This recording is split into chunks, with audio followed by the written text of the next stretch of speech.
at $200 off if you call now.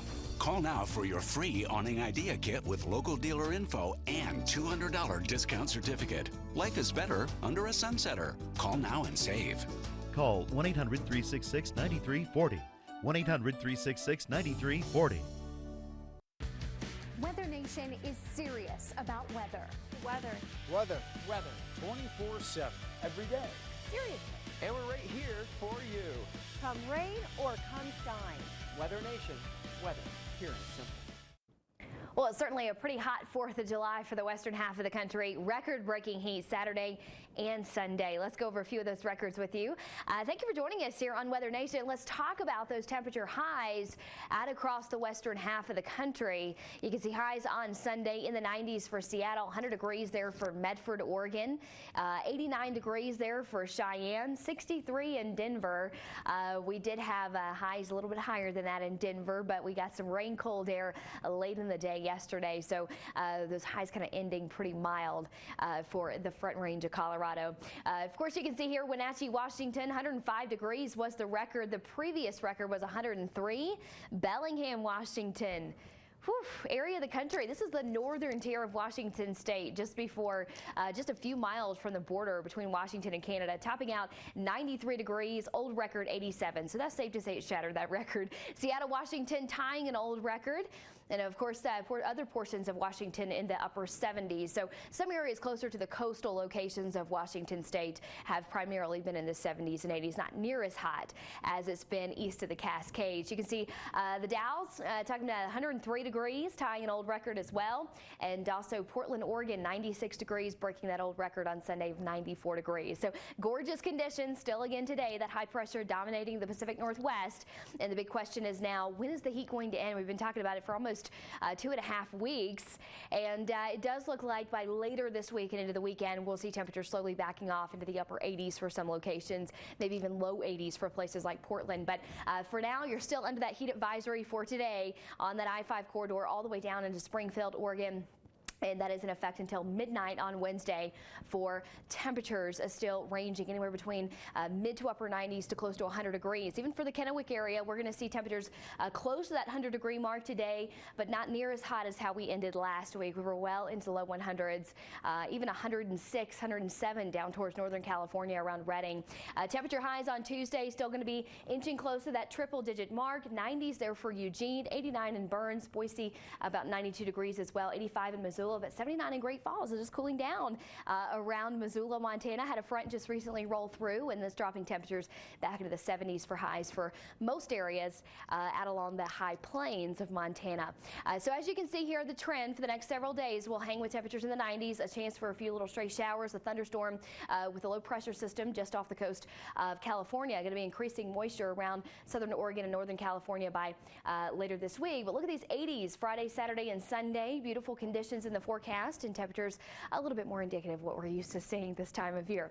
Portland, Oregon in the 90s for several days through Wednesday. Then we start slowly seeing some cooler conditions for the latter half of the week for Portland and into Medford, Oregon. You can see here still fire danger at across Wairika, California, just up through portions of Bend, Oregon as well for that high fire danger, very dry conditions, and in conjunction with that, very low relative humidity levels. So this is going to be in effect until late tonight.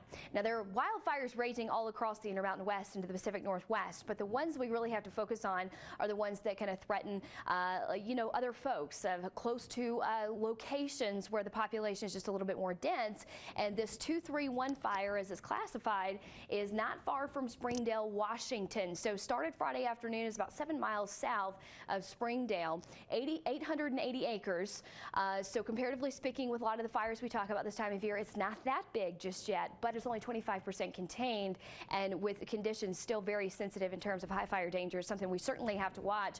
Lake Spokane campground and the boat launch is closed as a result, so something we're going to continue to monitor for you folks. Personnel really stretched thin out across Washington State and into Oregon because they're fighting so many of these smaller fires as well. You notice anything here? Water vapor imagery showing that low pressure system off the coast of California.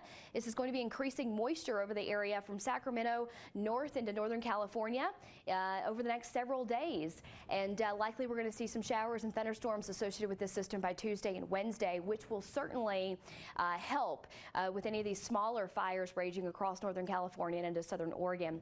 Right now we are seeing a few little stray showers out across the desert southwest. That is all associated with a little bit of that monsoonal moisture we see this time of year.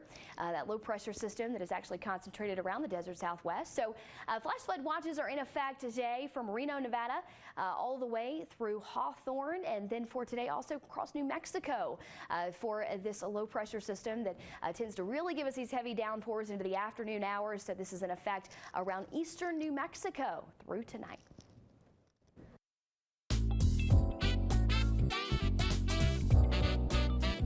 And now it's time for your local weather.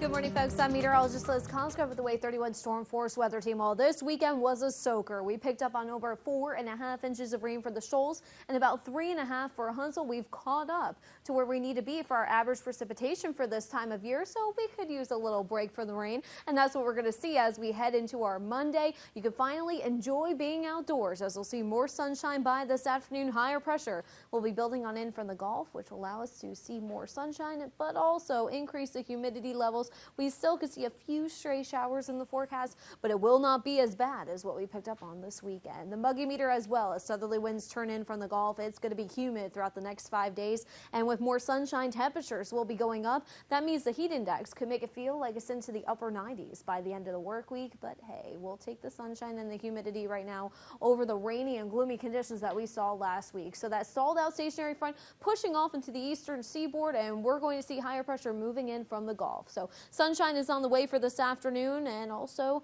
a lesser chance of rain. Just a few drops here and there favoring northeast Alabama, so I expect Huntsville to stay dry. We'll see a decrease in cloud cover as we head throughout the day, looking to warm up into the mid to upper 80s. And even overnight, lows will be only dipping down into the upper 60s. It's going to stay quiet tonight with patchy fog and warm and muggy conditions. Heading into our 7-day forecast, all we have is a few showers here and there. We'll keep the partly sunny icon in for our forecast throughout the next 7 days. With that sunshine, we will be warming back up into the mid-90s we go heading into this weekend. Looking like a good weekend, though. To have plans outside, just make sure you stay hydrated and slap on that sunscreen. It's been a while since we've had to deal with those two issues, but it is going to be feeling more like summer as we head into this week.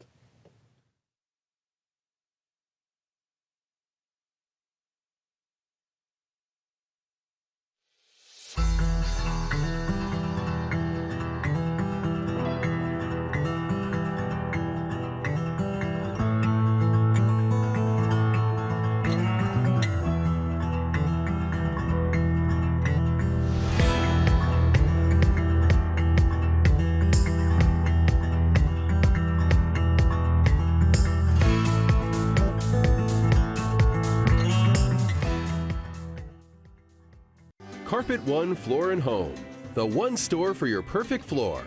At Carpet One Floor and Home, with over 39 years in business, we are your neighborhood flooring and installation experts. We have the beautiful guarantee. If you don't like it, we'll replace it. If stains are a problem in your home, relax. It's Lee's, only at Carpet One. We have a fabrication shop right here for granite and even laminate countertops.